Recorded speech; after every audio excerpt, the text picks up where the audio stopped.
முதல் வாசகம். கிறிஸ்து உங்களுக்காக ஏழையானார். திருத்தூதர் பவுல் கொரிந்தியருக்கு எழுதிய 2ஆம் திருமுகத்திலிருந்து வாசகம். அதிகாரம் 8 இறைவசனங்கள் 1 முதல் 9 முடிய. சகோதரர் சகோதரிகளே, மாசிதோனிய திருச்சபைகளுக்கு கடவுள் கொடுத்த அருளை பற்றி உங்களுக்கு தெரியப்படுத்த விரும்புகிறோம். அவர்களுக்கு ஏற்பட்ட இன்னல்களால் கடுமையாக சோதிக்கப்பட்ட போதும் அவர்கள் எப்போதும் மகிழ்ச்சி நிறைந்தவர்களாயிருந்தார்கள். அவர்கள் வறுமையில் மூழ்கியிருந்தாலும் வல்லன்மையோடு வாரி வழங்கினார்கள். அவர்கள் தங்களால் இயன்ற அளவுக்கு தாங்களாகவே கொடுத்தார்கள். ஏன், அளவுக்கு மீறியே கொடுத்தார்கள். இதற்கு நானே சாட்சி.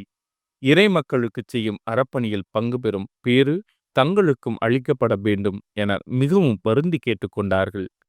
நாங்கள் எதிர்பார்த்ததற்கு மேலாக அவர்கள் தங்களை முதன்மையாக ஆண்டவருக்கு அர்ப்பணித்தார்கள். நாங்கள் கடவுளின் திருவுளப்படி செயல்படுவதால் எங்களுக்கும் தங்களை அர்ப்பணித்தார்கள். எனவே இந்த அறப்பணியை தொடங்கிய தீத்துவே அப்பணியை முடிக்க வேண்டும் என நாங்கள் அவரை வேண்டிக் கொண்டோம். நம்பிக்கை, நாவன்மை, அறிவு, பேரார்வம் ஆகிய அனைத்தையும் மிகுதியாய் கொண்டிருக்கிறீர்கள். எங்கள் மேல் நீங்கள் கொண்டுள்ள அன்பும் பெருகிக் கொண்டு வருகிறது. அதுபோல் இந்த அறப்பணியிலும் நீங்கள் முழுமையாய் ஈடுபட வேண்டும். நான் இதை உங்களுக்கு ஒரு கட்டளையாகச் சொல்லவில்லை, மாறாக பிறருடைய ஆர்வத்தை எடுத்துக்காட்டி உங்கள் அன்பு உண்மையானதா என சோதிக்கவே இவ்வாறு செய்கிறேன். நம் ஆண்டவர் இயேசு கிறிஸ்துவின் அருள் செயலை அறிந்திருக்கிறீர்களே. அவர் செல்வராய் இருந்தும் உங்களுக்காக ஏழையானார். அவருடைய ஏழ்மையினால் நீங்கள் செல்வராகுமாறு இவ்வாறு செய்தார். இது ஆண்டவரின் அருள்வாக்கு. இறைவா, உமக்கு நன்றி. பதிலுரை பாடல். என் நெஞ்சே, நீ ஆண்டவரை போற்றிடு. என் நெஞ்சே, நீ ஆண்டவரை போற்றிடு. நான் உயிரோடு உள்ளளவும் ஆண்டவரை போற்றிடுவேன். என் வாழ்நாளெல்லாம் என் கடவுளை புகழ்ந்து பாடிடுவேன். என் நெஞ்சே, நீ ஆண்டவரை போற்றிடு.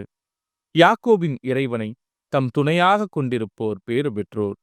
தம் கடவுளாகிய ஆண்டவரையே நம்பியிருப்போர் பேறு பெற்றோர். அவரே விண்ணையும் மண்ணையும் கடலையும் அவற்றிலுள்ள யாவற்றையும் உருவாக்கியவர். என்றென்றும் நம்பிக்கைக்கு உரியவராயிருப்பவரும் அவரே. என் நெஞ்சே, நீ ஆண்டவரை போற்றிடு. ஆண்டவர் ஒடுக்கப்பட்டோருக்கான நீதியை நிலைநாட்டுகின்றார். பசித்திருப்போருக்கு உணவளிக்கின்றார். சிறைப்பட்டோருக்கு விடுதலை அளிக்கின்றார். என் நெஞ்சே, நீ ஆண்டவரை போற்றிடு. ஆண்டவர் பார்வையற்றோரின் கண்களை திறக்கின்றார். தாழ்த்தப்பட்டோரை உயர்த்துகின்றார். நீதிமான்களிடம் அன்பு கொண்டுள்ளார். ஆண்டவர் அயல் நாட்டினரை பாதுகாக்கின்றார். என் நெஞ்சே, நீ ஆண்டவரை போற்றிடு. நற்செய்தி வாசகம். உங்கள் பகைவரிடமும் அன்பு கூறுங்கள்.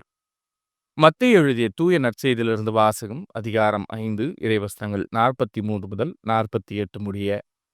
அக்காலத்தில் இயேசு தம் சீடருக்கு கூறியது: உனக்கு அடுத்திருப்பவரிடம் அன்பு கூர்வாயாக, பகைவரிடம் வெறுப்பு கொள்வாயாக என கூறியிருப்பதை கேட்டிருக்கிறீர்கள்.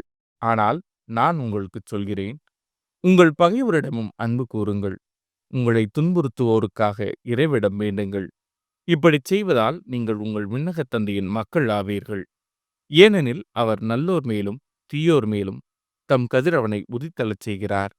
நேர்மையுள்ளோர் மேலும் நேர்மையற்றோர் மேலும் மழை பெய்யச் செய்கிறார்.